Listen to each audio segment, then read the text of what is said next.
Assalamualaikum warahmatullahi wabarakatuh. Selamat siang Bapak Ibu semua. Ini jam terakhir ya, jam ngantuk ini. Mudah-mudahan masih semangat nih ya Bapak Ibu ya.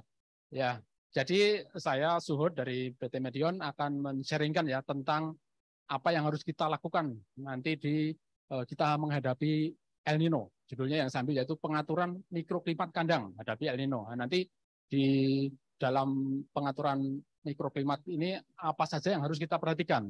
Apa yang penting kita perhatikan untuk hadapi El Nino tersebut.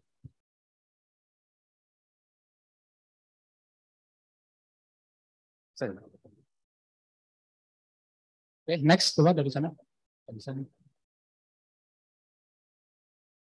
Oke, tiga materi yang akan sampaikan yaitu fenomena El Nino, kemudian pengaturan mikroklimat kandang, dan terakhir di troubleshooting. Oke, next. Nah, untuk pengertian El Nino mungkin tadi udah ya dari Pak Tony, Pak Akil. Saya singkatnya aja bahwa El Nino itu di Samudra Pasifik Tengah itu suhu muka lautnya meningkat sehingga nanti dampaknya di wilayah Indonesia terutama akan berdampak kemarau yang panjang. Dan ini yang kita hadapi saat ini ya. Jadi ini kita menghadapi kemarau yang panjang. Apa saja yang harus kita perhatikan nanti di mikroklimat. Oke, lanjut. Lanjut langsung. Nah, untuk kemarau panjang tadi kan pasti dampaknya suhu lingkungan meningkat dan juga kelembaban yang rendah. Kemudian ayam histres, tadi sudah panjang lebar dijelaskan oleh Pak Tony. Kemudian pertahanan tubuh menurun, dan infeksi hidup penyakit terutama di pernafasan. Lanjut. Oke, lanjut.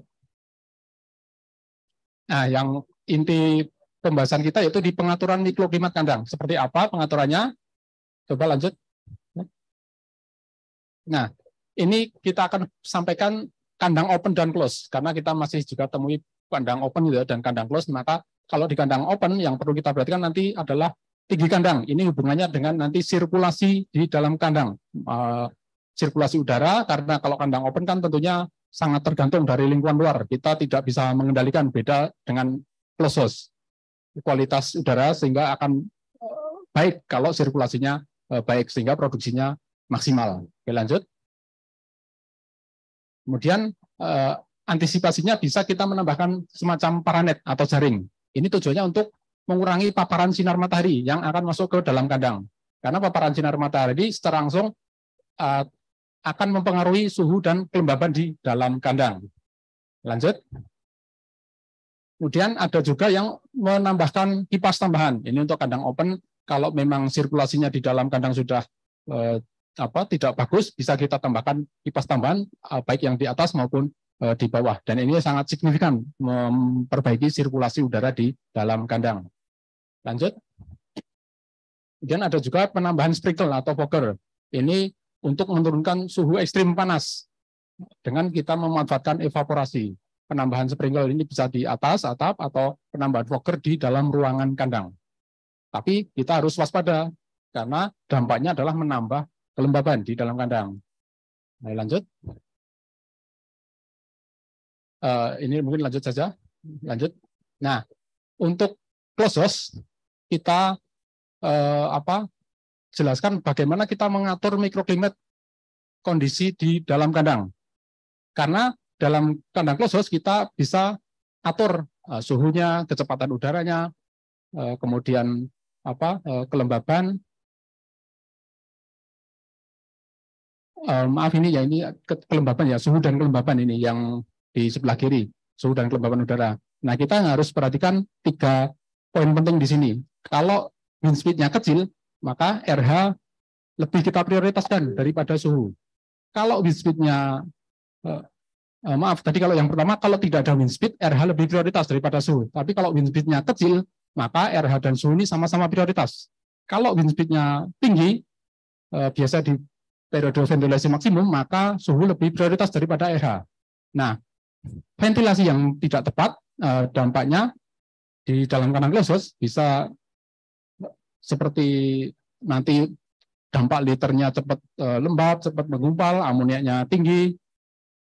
Kemudian lanjut.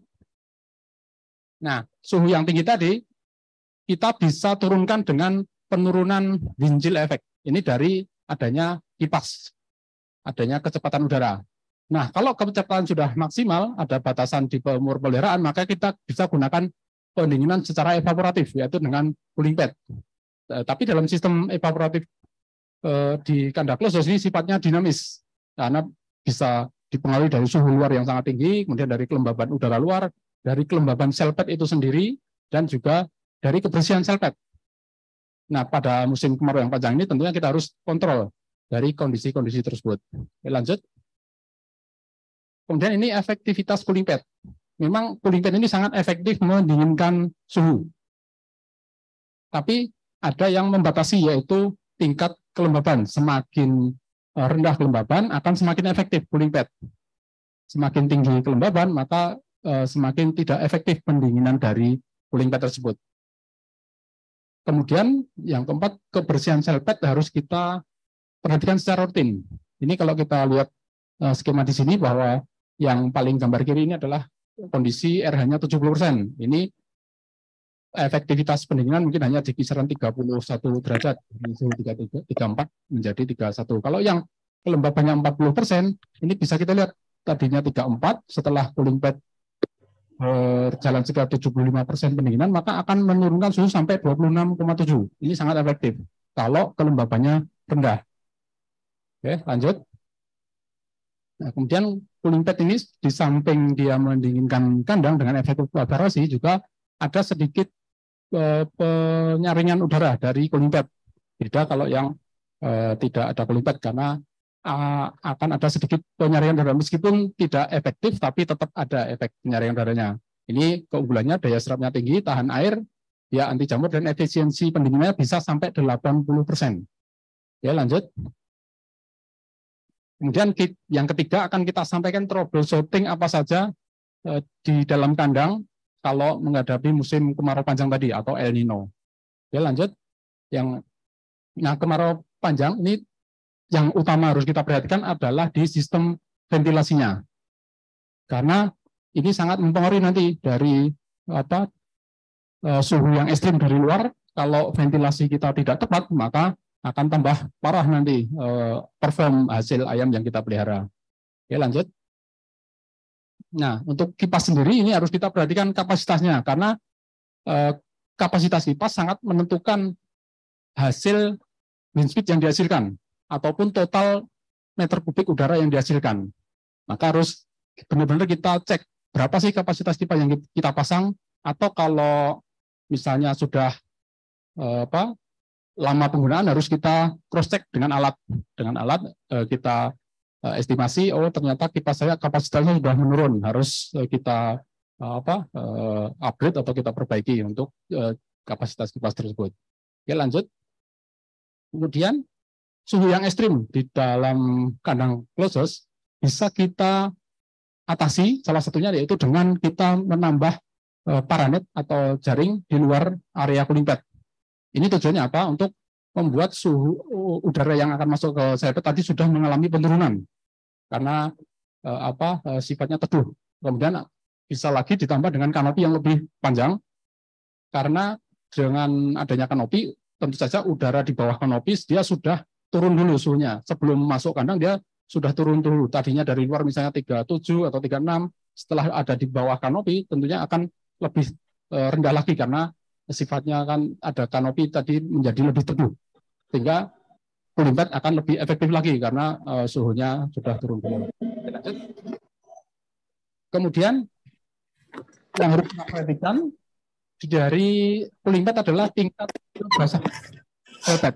Semakin rata, semakin bagus efektivitasnya. Tapi kalau ada celah yang tidak basah, seperti gambar yang kanan ini, garis-garis putih ini, dia tidak basah atau dia kering. Nah, ini dampaknya apa? Dampaknya udara yang masuk di area yang tidak basah ini pasti akan panas. Akan panas, meskipun yang ada basah ini suhunya turun, sehingga kemampuan mendinginkan suhu udara dari luar tadi tidak maksimal, karena ada area basah, ada area kering, pasti suhunya juga tidak maksimal efektivitas pendinginannya. Oke, lanjut. Kemudian suhu di dalam kandang tidak merata. Ini juga terjadi. Suhu antara depan dan belakang kalau sudah di atas 2 derajat, berarti ada yang salah dalam sistem ventilasi klososita. Harus di bawah 2 derajat selisih suhu antara depan dan belakang. Ini terjadi karena apa? Karena kecepatan udaranya tidak merata. Atau bisa juga karena stek kipas yang dipasang tidak tepat. Tidak tepatnya ini bisa karena terlalu kecil atau mungkin sudah mengalami penurunan kapasitas karena penggunaan yang sudah lama. Nah, kemudian lanjut.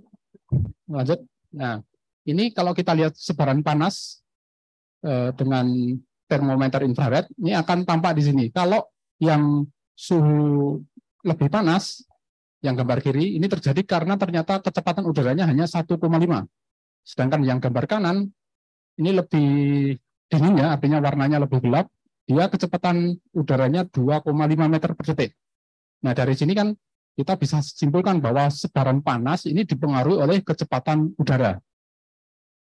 Oke, lanjut.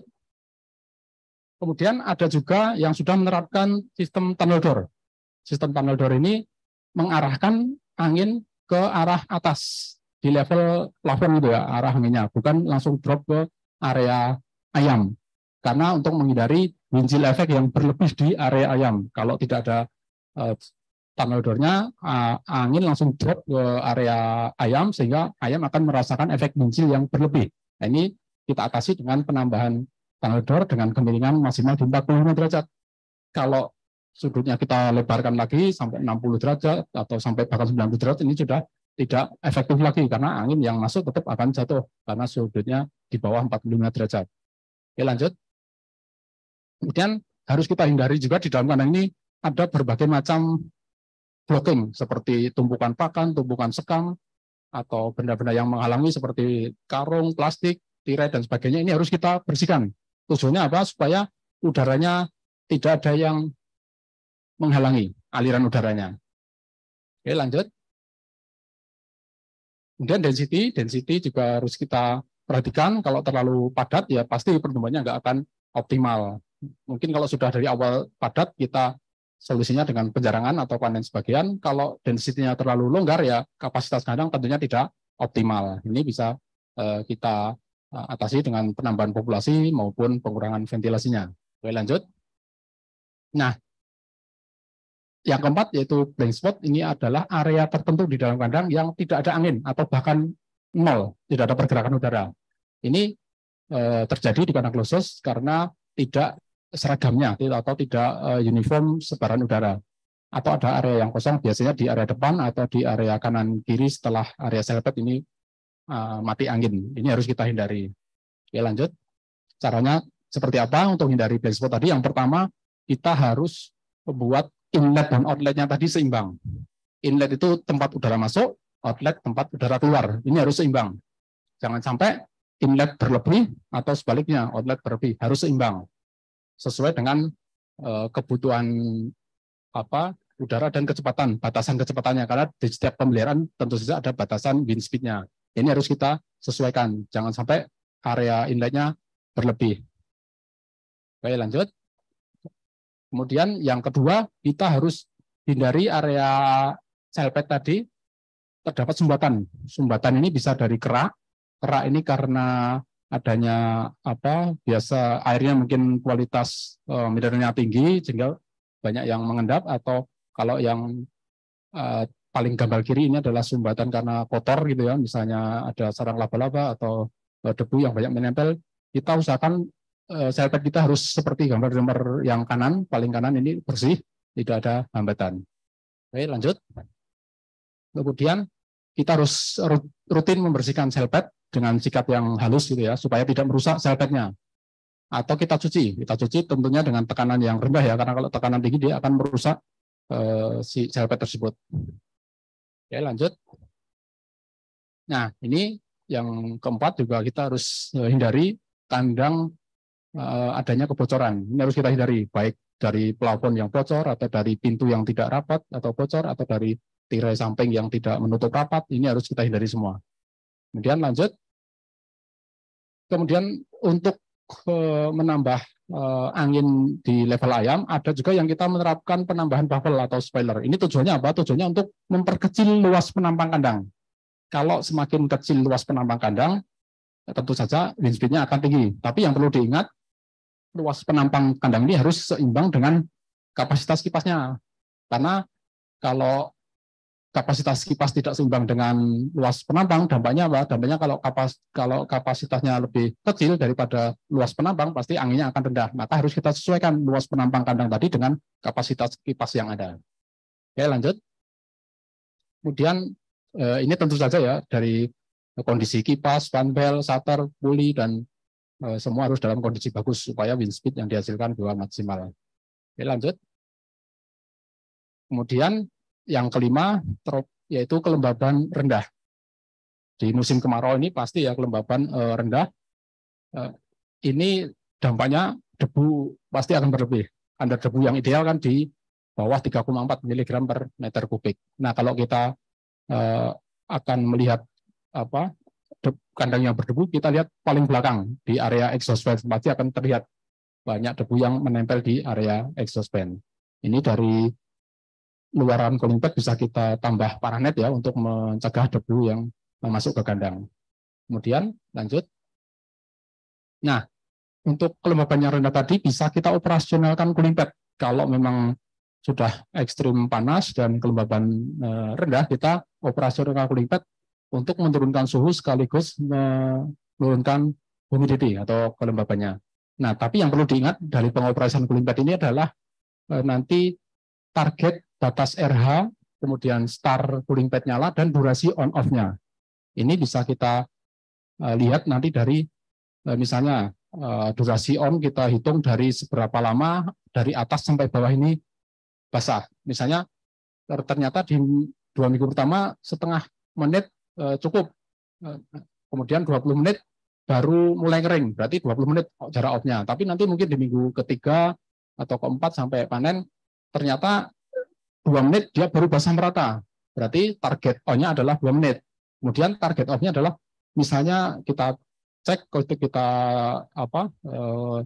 lihat hasil mulai dia sel pad mengering itu 10 menit, berarti ya 10 menit batas off-nya. Ini harus kita benar-benar teliti ya untuk pengaturan on-off cooling pad, karena cooling pad ini sangat signifikan penambahannya terhadap kelembaban, maka harus benar-benar kita menyetingnya itu secara tepat. Oke, lanjut.